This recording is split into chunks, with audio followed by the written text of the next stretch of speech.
Friends, welcome to Meenakshi kitchen. இன்றைக்கி நம்ம chicken உப்பு கறி எப்படி செய்வதுன்னு பார்ப்போம். அதுக்கு முன்னாடி என் வீடியோ பிடிச்சிருந்தா கமெண்ட் பண்ணுங்கள், லைக் பண்ணுங்கள், சப்ஸ்கிரைப் பண்ணுங்கள்.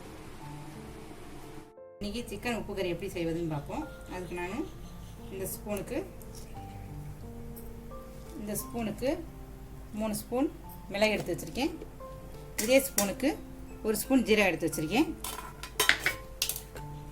ஒரு 10 மிளகா வத்தல் விதையை நீக்கி எடுத்து வச்சுருக்கேன். சின்ன வெங்காயம் கொஞ்சம் நறுக்கி வச்சுருக்கேன். கொஞ்சம் கருவேப்பிலை கழுவி வச்சுருக்கேன். முதல்ல நம்ம அதுக்கு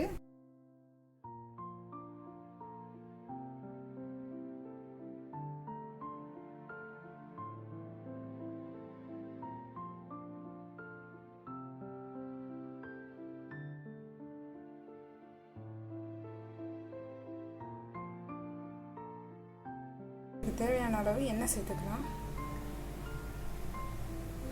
நான் 3 டேபிள் ஸ்பூன் நல்லெண்ணெய் சேர்த்துருக்கேன். எண்ணெய் நல்லா காஞ்சோடனே இதில் கொஞ்சமாக நம்ம எடுத்து வச்சுருந்தோம்ல விதை இல்லாமல் அந்த வரமிளகாய் இதில் சேர்த்துடுவோம்.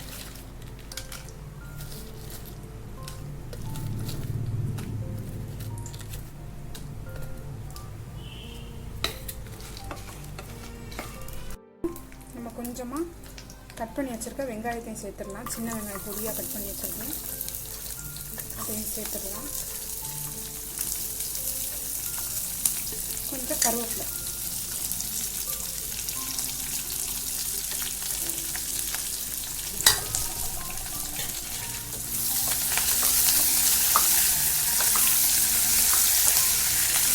நல்லா வதங்கட்டும்.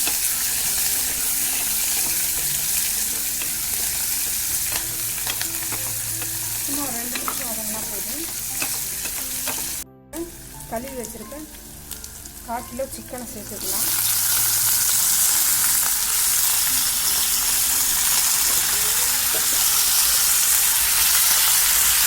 நல்லா கிண்டி விடுவோம்.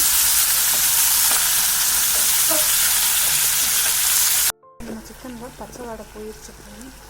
இப்போ இதை நம்ம ஒரு 5 நிமிஷத்துக்கு தட்டு போட்டு மூடிடலாம். இதுலேருந்து எண்ணெய் தண்ணி பிரிஞ்சு வந்துடும். சிக்கனில் நல்லா தண்ணி பிரிஞ்சு கொதிக்குது. இது கூட 1/4 டீஸ்பூன் மஞ்சள்தூள் சேர்த்துக்கலாம். நம்ம வறுத்து அரைச்சி எடுத்து வச்ச மிளகு ஜீரக தூள் அதையும் சேர்த்துக்கிடுவோம். நல்லா கொஞ்சம் மிக்ஸ் பண்ணி விடுவோம்.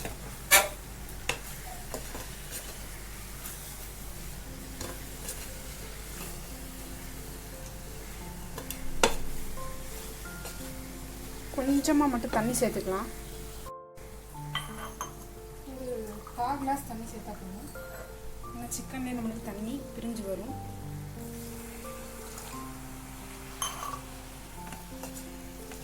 இது கூட நம்ம இப்போ தேவையான அளவு கல் உப்பு சேர்த்துக்கலாம், தூள் உப்பும் சேர்த்துக்கலாம், உங்களோட சாய்ஸ்.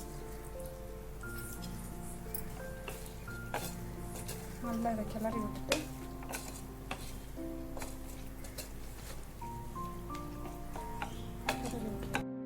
கொஞ்சமாக தண்ணி சேர்த்துக்குவோம். இதை ஒரே ஒரு விசில் வச்சு எடுத்துடலாம்.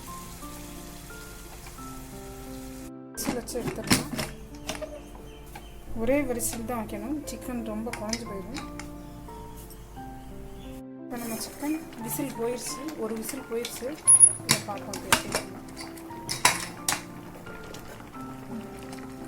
நல்லா எண்ணெயெல்லாம் பிரிஞ்சு தண்ணியெல்லாம் ஊற்றி நம்ம சிக்கன் உப்பு கறி தயாராகிடுச்சு.